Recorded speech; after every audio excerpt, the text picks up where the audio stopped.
আপনি এখন দাওয়াত দিচ্ছেন কি পদে? যারা ইসলামের, আপনি বলছেন আপনার জামাতে শিবিরে যোগ দিন, জান্নাতের টিকিট নিন। কোথায় আছেন এটা?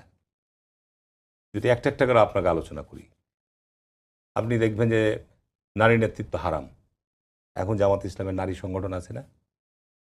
আছে না? ছাত্র সংগঠন বলেন, জামাতের সংগঠন আছে। এখন আল্লাহ পাক এই জন্যই কোরআনের মধ্যে স্পষ্ট আয়াত নাজিল করেছে যে হে বিশ্বাসীগণ, তোমরা পরিপূর্ণভাবে ইসলামে প্রবেশ করো, তোমরা শয়তানের পদঙ্ক অনুসরণ করিও না, নিশ্চয়ই শয়তান তোমাদের প্রকাশ্য শত্রু।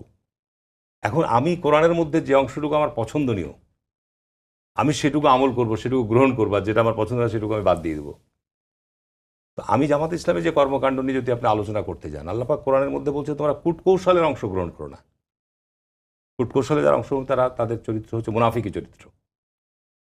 এগুলো কিন্তু একেবারে কোরআনের ফান্ডামেন্টাল বিষয়। আমি আপনাকে বলছি, তোমরা, আল্লাহ রসুল বলছে তোমরা গুজব এবং অপপ্রচার থেকে সতর্ক থাকো। গুজব, অপপ্রচার ফেতনা তৈরি করে সমাজে, ফেতনা তৈরি করে। ফেতনা হত্যাকাণ্ডের চাইতে গুরুতর অপরাধ, কোরআনের আয়াত।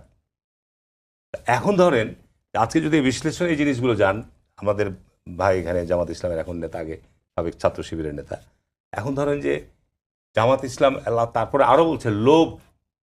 আপনি পিয়ার চাচ্ছেন, এখন ধরেন পিয়ারের জন্য আপনার কর্মসূচি ঘোষণা করেছেন, পিয়ার দেখে ইসলাম কায়েম হবে?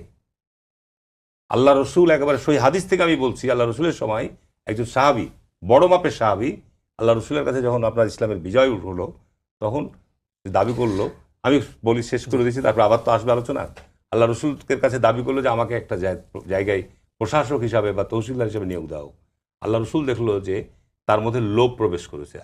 আল্লাহ রসুলের জীবিত থাকা অবস্থায় তাকে কোথাও কোনো দায়িত্ব অর্পণ করে নাই।